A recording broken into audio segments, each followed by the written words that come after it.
हो गया। Hello, good evening children. आज हम लोग जो है फिर से आपकी फिजिक्स की क्लास में आए हैं और आज हम लोग एक नए टॉपिक पर डिस्कस करने वाले हैं। और ये टॉपिक जो है ये भी इलेक्ट्रिक चार्ज एंड फील्ड से ही रिलेटेड है। ठीक है, तो इस टॉपिक का नाम है इलेक्ट्रिक डाइपोल। क्या नाम है बेटा? Electric dipole. तो हम लोग अब स्टार्ट करते हैं इलेक्ट्रिक डाइपोल से। ठीक है, तो देखते हैं कि इलेक्ट्रिक डाइपोल क्या होता है, इसको हम लोग किस तरीके से मेंटेन करते हैं इलेक्ट्रिक चार्ज और फील्ड में। ठीक है, तो हम लोग स्टार्ट करते हैं इलेक्ट्रिक डाइपोल से। ओके, सी इलेक्ट्रिक डाइपोल।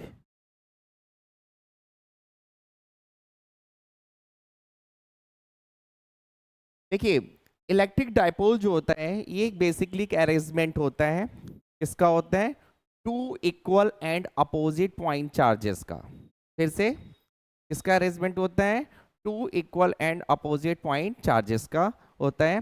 और इसमें दोनों पॉइंट चार्जेस जो होते हैं स्मॉल और फिक्स डिस्टेंस पे रखे हुए होते हैं। ठीक है, तो अगर इस तरीके की कहीं पे कंडीशन बन रही है इसका मतलब वहां पे डाइपोल फॉर्म हो रहा है। Look at here, here we have 2 point charges, minus q and second is plus q, and both are placed at a certain distance. Suppose this distance is 2l. What is the distance? 2l. Okay, तो ये दोनों point charges fix distance पे एक dipole को form out करते हैं। और ये जो डाइपोल होता है इसको ये हमारा होता है इलेक्ट्रिक डाइपोल। ठीक है, तो अगर हम लोग इसकी डेफिनेशन लिखते हैं, क्या लिखते हैं? It is an arrangement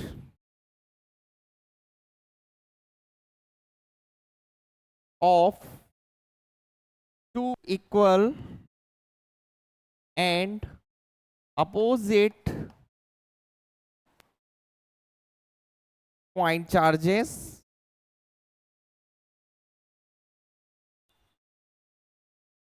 separated by a small distance. Okay, so this is the definition. What is the mandatory condition? Again I am explaining कि यहाँ पे जो चार्जेस हैं वो कैसे होने चाहिए? इक्वल होने चाहिए और अपोजिट पॉइंट चार्जेस होने चाहिए। और इनके बीच की जो डिस्टेंस है वो स्मॉल डिस्टेंस होनी चाहिए, फिक्स डिस्टेंस होनी चाहिए। क्लियर है? तो यहाँ से इस तरीके से हम लोग डाइपोल को फॉर्म कर सकते हैं।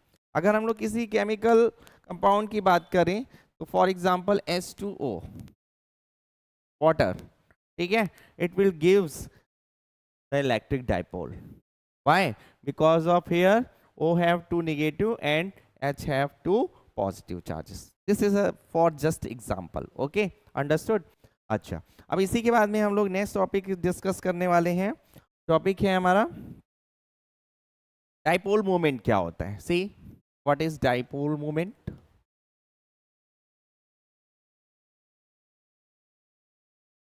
डाइपोल मोमेंट को हम लोग रिप्रेजेंट करते हैं किससे? P से रिप्रेजेंट करते हैं and it is a vector quantity. कैसी क्वांटिटी होती है? वेक्टर क्वांटिटी होती है। अंडरस्टूड? अच्छा, देखिए डाइपोल मोमेंट कैसे होता है, इसका डेफिनेशन क्या होता है? क्या होता है? It is a product of either the magnitude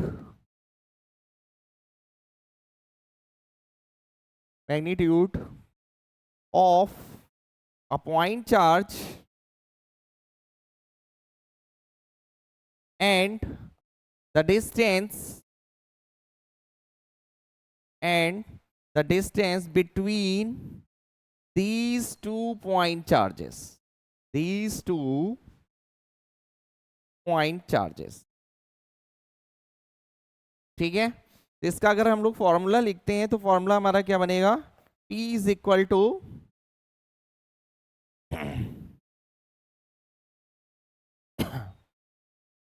देखिएगा फॉर्मूला क्या बनेगा, इसमें से इनका एक मैग्नीट्यूड होना चाहिए। तो इनमें से कोई भी मैग्नीट्यूड उठाएंगे हम तो क्यू, केवल हमें मैग्नीट्यूड देखना है। तो मैग्नीट्यूड हमारा यहाँ पे क्या है, क्यू है। क्यू मैग्नीट्यूड को लेना है और इनके बीच की जो डिस्टेंस है उस डिस्टेंस को हमें लेना है। ठीक है, यहाँ पे ये पूरा नाम हो गया डाइपोल का ए बी। ठीक है, तो मैग्नीट्यूड हमें इसका यहाँ पे क्या लेना है, क्यू और इनके बीच के डिस्टेंस, और यही हमारी क्या बन जाएगी, डाइपोल मोमेंट। इन दोनों का जो प्रोडक्ट होगा वो हमारा क्या हो जाएगा, डाइपोल मोमेंट। तो फॉर्मूला क्या बनेगा, Q into 2L। Is it clear? तो फॉर्मूला अगर हम लोग मैग्नीट्यूड के टर्म्स में केवल लिखते हैं तो P इज इक्वल टू क्या हो गया, 2QL। This is the formula. Understood? Is it clear to everyone? Okay, ठीक। तो ये हो गया डाइपोल का केस। सेकेंड चीज आती है कि डाइपोल, अभी मैंने आपको बताया डाइपोल मोमेंट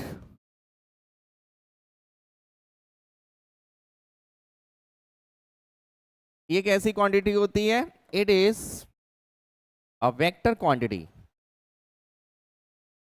वेक्टर क्वांटिटी, ठीक। डाइपोल मोमेंट को अगर हम लोग डायग्राम में देखते हैं, तो देखते हैं डायग्राम में dipole moment.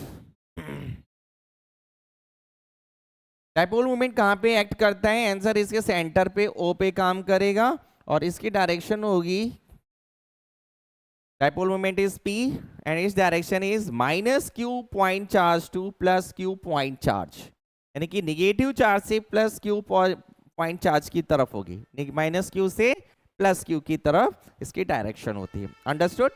Okay, now look at here again. Dipole moment की डायरेक्शन के लिए क्या लिखेंगे पॉइंट हम लोग, the direction of dipole moment, dipole moment P is towards from minus Q charge to plus Q charge, ये ठीक है। What is the unit, SI unit का। SI यूनिट क्या होता है, अगर हम लोग SI यूनिट की बात करते हैं तो SI यूनिट होगा इसका क्या, कूलाम मीटर होता है। SI unit is coulomb metre होगा, ठीक है। डायमेंशनल फॉर्मूला क्या बनेगा, सी डायमेंशनल फॉर्मूला,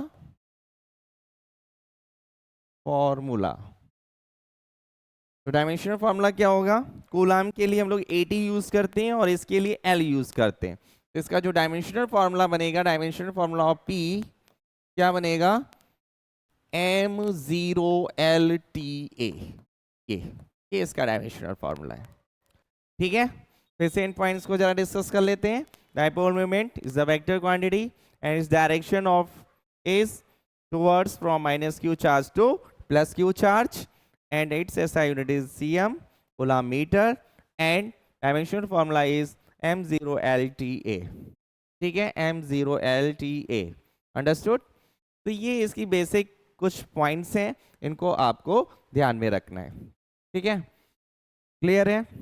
ओके, अब हम लोग इसके बाद में एक नेक्स्ट टॉपिक पे डिस्कशन करने वाले हैं जो कि बहुत ज़्यादा इंपॉर्टेंट टॉपिक है। ये ISC board, CBSE board, UP board, किसी भी बोर्ड में है, आगे कॉम्पिटिशन्स में भी जो है इस फॉर्मूले को हमें आगे स्टडी करना होगा। वो टॉपिक क्या है देखिए,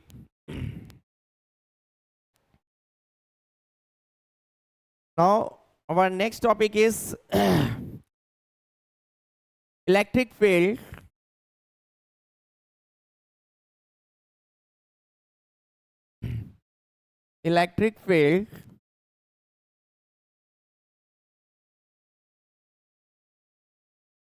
due to an electric dipole किस पोजीशन के लिए हमें इलेक्ट्रिक फील्ड फाइंड आउट करना है, फॉर एक्सियल पोजीशन।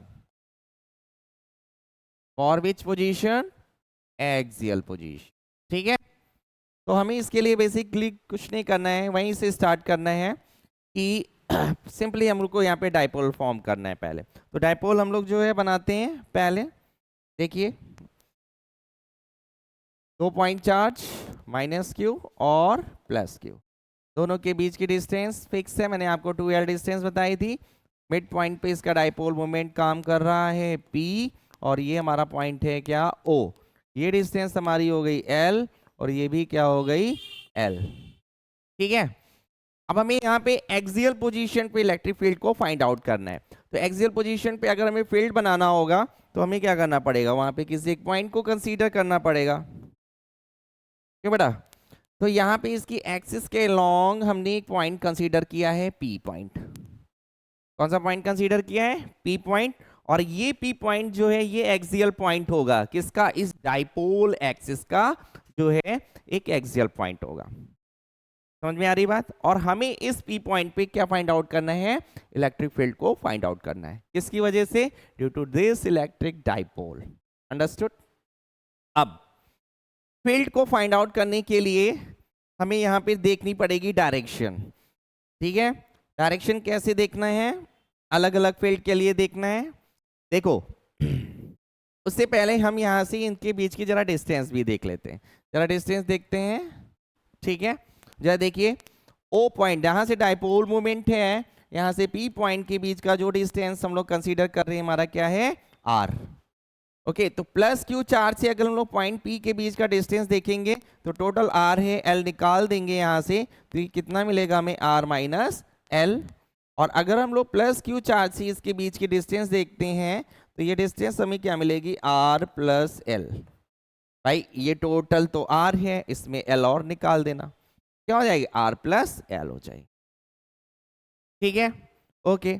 अब हम यहाँ पे इसके फील्ड को देखते हैं, जब फील्ड देखते हैं P पॉइंट पे जो फील्ड बन रहा है प्लस Q चार्ज से और माइनस Q चार्ज की वजह से क्या बन रहा है और इसकी डायरेक्शन क्या होगी। तो जरा ध्यान दीजिए, due to plus Q point charge at this point P the direction of field is outward. कल मैंने आपको बताया था प्लस Q से फील्ड की डायरेक्शन बाहर की तरफ आती है। तो अगर इसने electric field plus Q charge की वजह से क्या बनाया है E1, तो माइनस Q चार्ज से ये जो फील्ड बनेगा वो इनवर्ड बनेगा, यानी कि जिस तरफ हमारा चार्ज है उस तरफ बन रहा है। तो माइनस Q चार्ज की वजह से जो फील्ड बनेगा वो हमारा क्या बन जाएगा, E2 फील्ड बन जाएगा। Okay, so at this point P two fields will be there.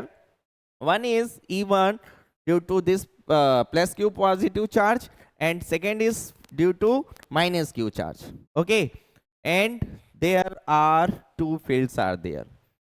ठीक है, one is E1 and second is E2. Clear है। और इन दोनों का जो नेट होगा वही हमारा P पॉइंट का नेट इलेक्ट्रिक फील्ड माना जाएगा। क्लियर है। ओके, तो हम लोग यहाँ पे वन बाय वन जरा डिस्कशन करते हैं कि E1 की वैल्यू क्या होगी और E2 की वैल्यू क्या होगी। ठीक है, उससे पहले हमने कल आपको एक फील्ड का एक जनरल फॉर्मूला बताया था for distance r, that is E is equal to 1/4 pi epsilon naught Q upon r square. ये फॉर्मूला था हमारा, इसी फॉर्मूले को हम लोग यहाँ पे क्या करेंगे, अप्लाई करेंगे। ठीक है, तो हम लोग जो है वन बाय वन दोनों की इक्वेशन लिखते हैं। पहले लिखेंगे प्लस Q चार्ज की वजह से P पॉइंट पे फील्ड, उसके लिए फॉर्मूला इसके अकॉर्डिंग लिखना है। तो यहाँ पे नेक्स्ट पॉइंट में क्या होगा, ठीक, तो electric field at point P due to plus Q charge. ठीक है, तो फॉर्मूला क्या बन गया मैग्नीट्यूड के टर्म्स में, E1 that is equal to 1/4 pi epsilon naught into Q upon distance. जरा एक बार फिर से देख लीजिएगा, यहाँ पे प्लस Q चार्ज से पॉइंट P के बीच की डिस्टेंस R माइनस L है, तो हम लोग यहाँ पे जो फॉर्मूला बनाएंगे वो हमारा क्या हो जाएगा, R माइनस L का whole up square, and this is equation number 1। Similarly the electric field at point P due to minus Q charge. कौन सा चार्ज, माइनस Q। तो माइनस Q के लिए जरा फिर से देखिए डिस्टेंस हमें क्या लेनी पड़ेगी, ये रहा माइनस Q चार्ज, ये रहा पॉइंट P, दोनों के बीच की डिस्टेंस क्या है, R प्लस L। तो R प्लस L डिस्टेंस को हम लोग जो है यहाँ पे लिखेंगे, तो इलेक्ट्रिक फील्ड E2 क्या हो जाएगा हमारा 1/4 pi epsilon naught into q upon r plus l का whole up square, and now this is equation number 2. Now this is equation number 2. Clear? Okay. Now what should be the net electric field? What should be the net electric field? Net electric field क्या होगा? देखिए, net electric field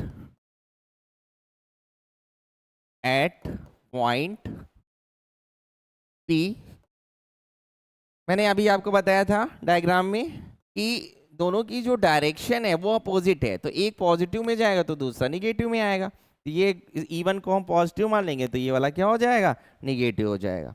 ठीक है, तो जरा देखिए net electric field क्या होगा? That is E net is equal to E1 minus E2। ये ठीक है, या एक काम आप कर सकते हो, इसको प्लस में भी लिख सकते हो, E1 प्लस E2 कर लीजिएगा। केवल मैग्नीट्यूड की अगर हम लोग बात करेंगे तो ई नेट इज इक्वल टू क्या हो जाएगा? E1 की वैल्यू क्या थी? 1/4 pi epsilon naught into Q upon R minus L का होल अप स्क्वायर। ठीक है, प्लस माइनस करोगे तो साइन उसका हो जाएगा चेंज, तो माइनस क्या मिलेगा? 1/4 pi epsilon naught into Q upon R plus L का होल अप स्क्वायर। समझ में आ रहा? मैंने माइनस साइन क्यों लिया है? क्योंकि डायरेक्शंस जो है E1 और E2 की अपोजिट थी। यहाँ पे लिख लेना, माइनस साइन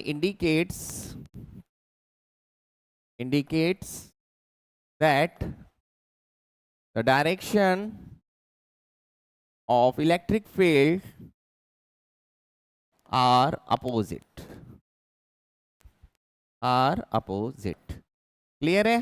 ये इसलिए मैंने यहाँ पे साइन किसका लगा दिया है? माइनस का लगा दिया। क्लियर है? अब हमें यहाँ पे दोनों में क्या लेना है? कॉमन, और क्यूब को कॉमन ले लेना है। तो ई नेट इज इक्वल टू क्या मिल जाएगा? 1/4 pi epsilon naught। ठीक है, क्यू को भी आप कॉमन ले सकते हैं, और ब्रैकेट में क्या मिलेगा? 1/r माइनस एल का whole up square minus 1/r plus L का होल अप स्क्वायर। ये हो जाएगा। क्लियर है? ओके, ठीक। अब हमें क्या करना है? यहाँ पे एलसीएम लेकर के सिंपली मैथमेटिकली इसको सॉल्व कर लेना है। ठीक है, तो सॉल्व कर सकते हैं हम लोग, कोई प्रॉब्लम नहीं है। ठीक है, E net that is equal to 1/4 pi epsilon naught तो कॉमन ही था। ठीक है, क्यू भी कॉमन था। अच्छा, यहाँ पे क्या मिलेगा? आर प्लस एल का होल अप स्क्वायर हो जाएगा, माइनस आर माइनस एल का होल अप स्क्वायर हो गया। नीचे में जो हमने एलसीएम लिया होगा वो हमारा क्या होगा? आर माइनस एल का होल अप स्क्वायर और आर प्लस एल का होल अप स्क्वायर, यही हो गया। ठीक है, ओके। अब इसको हम लोग और किस मेथड से लिख सकते हैं, कैसे लिख सकते हैं इसको? जरा लिखने का तरीका देखिए। Q/4 pi epsilon naught, bracket open कर देंगे ऊपर का, R square plus L square plus 2RL हो जाएगा, माइनस से ब्रैकेट ओपन करेंगे, ये हो जाएगा, और ये हो गया हमारा 2RL।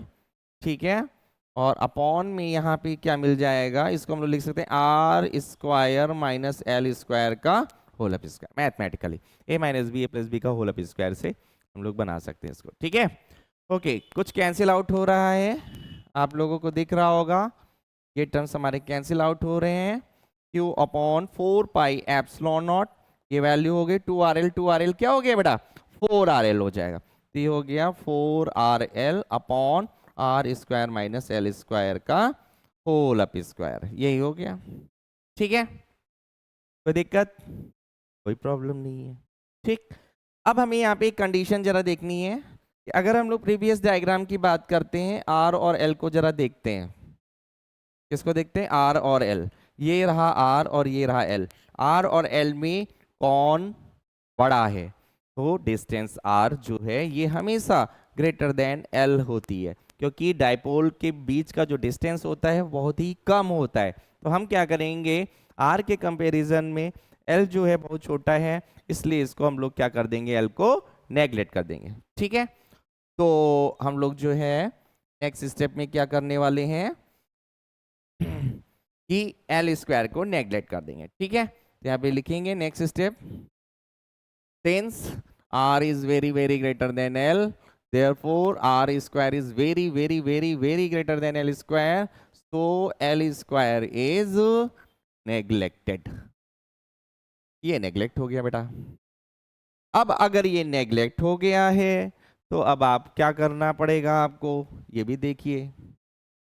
एल स्क्वायर की जगह 0 कर देते हैं, बाकी का टर्म्स एज अ दिस लिख लेते हैं, ठीक है। तो जरा देखिए क्या हो जाएगा, E net that is equal to Q upon 4 pi epsilon naught, ठीक है। ओके, ऊपर हमारा था 4RL अपॉन, नीचे क्या हो जाएगा, R की पावर क्या हो जाएगा 4, और एक R से एक पावर कैंसिल हो जाएगी 3। तो नेट इलेक्ट्रिक फील्ड क्या मिलेगा हमें, Q upon 4 pi epsilon naught मिल जाएगा, और ये क्या हो गया 4L अपॉन R क्यूब, ये मिलेगा, ठीक है।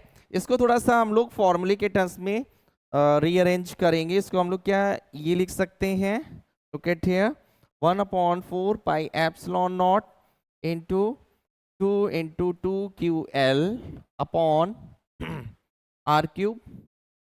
लुक एट हियर, क्या हम इस टर्म को ये लिख सकते हैं, आंसर है यस।